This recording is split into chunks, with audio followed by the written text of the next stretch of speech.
Halo, selamat bertemu kembali.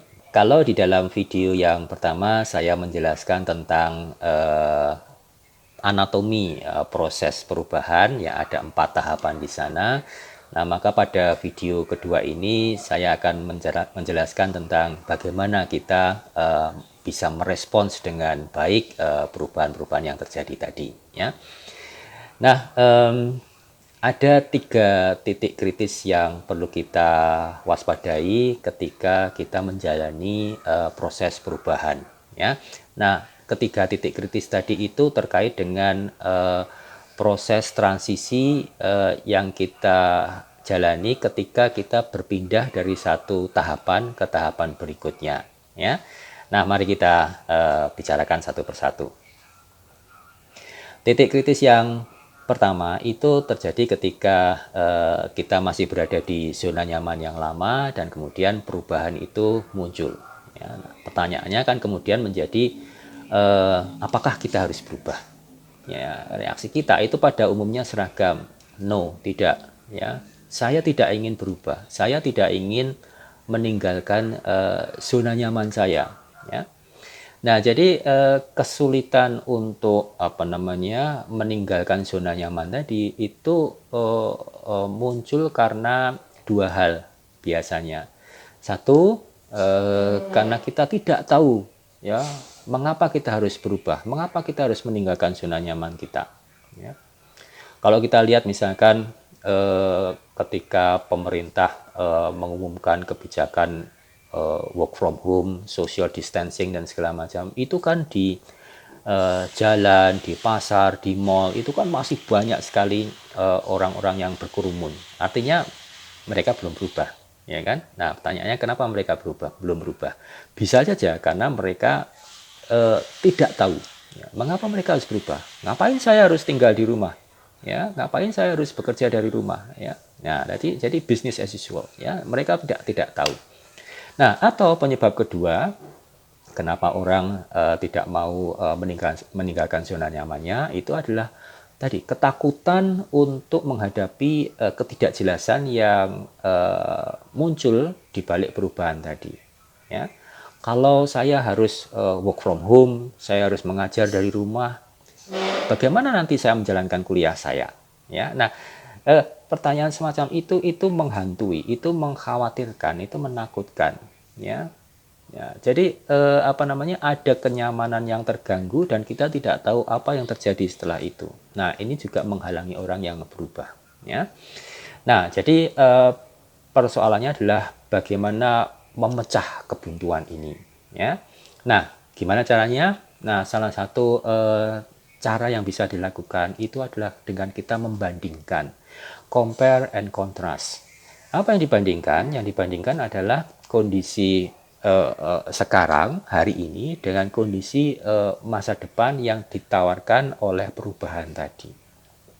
Ya, nah di dalam bandingkan itu tentu saja kita melihat sisi-sisi baik dan buruk ya dari kedua kedua hal tadi ya, masa kini, hari ini dan masa depan tadi.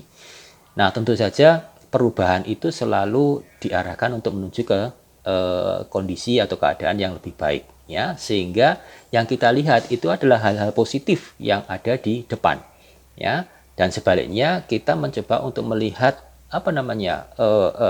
kelemahan atau kekurangan dari apa yang kita hadapi saat ini ya. Nah, jadi sebagai contoh misalkan COVID ya, sekali lagi COVID ini menarik untuk diambil contoh gitu ya. Kenapa kita harus work from home akibat COVID? Ya, ini jelas kalau kita tidak berubah, artinya kalau kita tetap mempertahankan cara kerja kita dengan pergi ke kampus, pergi ke kantor, maka bahayanya akan luar biasa, ya kan? Nah, jadi ada banyak sekali aspek negatif yang itu akan muncul ketika kita tidak mau berubah. Ya, potensi kita untuk tertular akan semakin besar dan sebagainya. Ya, nah itu. Jadi dengan melihat kelemahan dari apa yang ada hari ini dengan kebiasaan kita yang lama, ya harapannya itu akan bisa menjadi motivasi bagi kita untuk berubah, ya penggerak untuk berubah.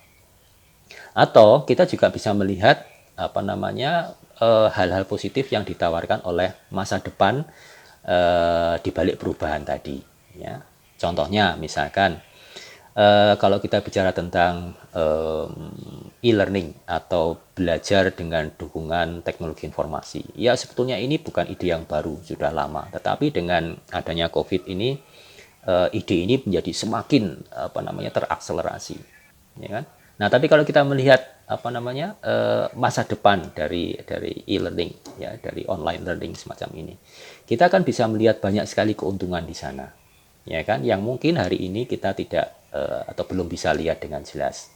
Ya, jadi misalkan kita bisa menjangkau audiens ya mahasiswa atau siswa ya, jauh lebih banyak daripada kalau kita kuliah di kelas, ya kan? Kemudian juga materi-materi belajar itu bisa dikumpulkan dari mana saja, ya. Materi yang bagus-bagus itu tersedia di mana-mana, ya, dan itu bisa diorganisir dengan lebih mudah kalau kita menggunakan e-learning, ya. Nah, jadi dengan berkonsentrasi pada sisi-sisi positif tadi, ya, kita akan punya daya dorong ya untuk memulai perubahan, ya. Nah, itu tips yang bisa digunakan untuk menghadapi titik kritis yang pertama, ya, breakthrough, bagaimana kita berubah, ya. Oke, nah titik kritis yang kedua itu adalah ketika kita akan berpindah dari tahapan kedua ke tahapan ketiga. Tahapan kedua itulah tadi kita merasa tidak nyaman, ya, kita merasa cemas karena berbagai macam ketidakjelasan yang kita hadapi. Ya, kedepannya gimana, berapa lama COVID ini, ya, dan sebagainya, itu menimbulkan ketidakjelasan. Ya. Nah, jadi mengapa kita tidak nyaman untuk berubah, ya, meskipun kita tahu bahwa kita harus berubah, ya, tapi tetap menyisakan ketidaknyamanan. Nah, kenapa demikian? Ya, karena kita tidak tahu bagaimana menjalani perubahan tadi, ya. Nah, contohnya misalkan saya bersedia untuk memulai kuliah online, ya, dari rumah gitu, ya. Di awal itu saya merasa, aduh, ini gimana, ya, gimana saya harus menjalankan kuliah online, ya, saya tidak familiar dengan Webex atau Zoom atau tools yang lain, saya belum pernah menggunakan. Bagaimana dengan mahasiswa saya? Nah, jadi berbagai macam ketidaknyamanan itu muncul karena kita tidak tahu bagaimana kita harus menjalani proses ini. Nah, hal yang bisa kita lakukan itu adalah, satu, tentu saja adalah meyakinkan diri sendiri bahwa everything will be okay gitu, ya. Kalau sekarang itu saya menghadapi ketidaknyamanan, kecemasan dan segala macam, ya yakinlah bahwa nanti ke depan itu akan ada hari yang cerah, ya, matahari akan bersinar lagi, ya. Nah, jadi kadang-kadang keyakinan ini penting, ya, meyakinkan pada diri sendiri ini penting, ya. Nah, yang biasa saya lakukan adalah ketika saya berada dalam tahapan yang rendah, ya, saya mengalami emosi-emosi yang negatif, saya selalu melihat ke masa lalu saya, ya. Kalau saya perhatikan masa lalu saya, itu saya berkali-kali mengalami situasi yang mirip dengan yang saya alami sekarang, ya. Saya merasa rendah, saya merasa berada di lembah yang dalam gitu, ya. Tapi selama ini tiap kali saya berada di titik yang rendah itu saya selalu akan naik lagi. Artinya tidak selamanya saya berada di lembah tadi. Nah, kalau hari ini misalkan saya mengalami ketidakjelasan, saya mengalami kecemasan, ya, mengapa kita harus khawatir? Mengapa saya harus khawatir? Karena suatu saat nanti, ya tadi, saya akan keluar dari rasa cemas, rasa khawatir dan sebagainya tadi. Ya, nah itu tips untuk meyakinkan diri sendiri bahwa everything will be alright in the future. Ya, nah itu tips yang pertama. Yang kedua, ya, kalau kita tidak tahu bagaimana kita harus menjalani perubahan tadi, minta tolong pada orang lain. Ya, ada banyak orang di sekitar kita itu yang bersedia membantu, yang bersedia menunjukkan jalan, menunjukkan cara kemana kita harus berubah, bagaimana kita harus menjalani perubahan itu. bagaimana kita harus belajar, ya. Nah, banyak sekali orang di sekitar kita yang bersedia dengan senang hati menunjukkan kita ke arah sana, ya. Nah, itu titik kritis yang kedua, ya. Nah, titik kritis ketiga itu adalah ketika kita sudah mulai beradaptasi, ya, belajar menyesuaikan diri dengan kondisi yang baru, ya kan? Ya, saya mulai terbiasa dengan mengajar dari rumah, ya, mungkin orang-orang lain juga sudah mulai terbiasa bekerja dari rumah dan sebagainya, ya. Jadi kita sedang menjalani proses belajar. Nah, di sini juga ada titik kritis. Apa itu? Nah, titik kritisnya adalah tarikan-tarikan untuk kembali ke masa lalu itu jelas masih ada dan mungkin cukup kuat, ya. Belum lagi kalau kita bicara tentang rasa jenuh, rasa bosan, ya kan? Itu selalu ada, ya. Nah, jadi inilah yang perlu dijaga. Nah, kalau rasa semacam ini muncul, ya, maka yang bisa kita lakukan adalah satu, kita melakukan kilas balik, ya, flashback, ya, dari perjalanan perubahan kita, ya. Apa sih yang sudah kita lakukan? Apa sih yang sudah kita capai? Nah, dengan mengamati apa yang sudah kita lakukan dan apa yang sudah kita capai, kita itu bisa sadar bahwa kita itu making progress. Kita itu membuat kemajuan-kemajuan, ya. Kita tidak berhenti, ya. Kita berjalan, ya kan? Nah, dengan menyadari bahwa kita itu making progress, ya, itu akan memberikan dorongan semangat bagi kita untuk menyelesaikan proses perubahan tadi, ya. Nah, ini tips yang pertama. Kemudian tips yang kedua, tidak kalah pentingnya untuk memberikan small rewards, ya, hadiah-hadiah kecil bagi kita sendiri, ya.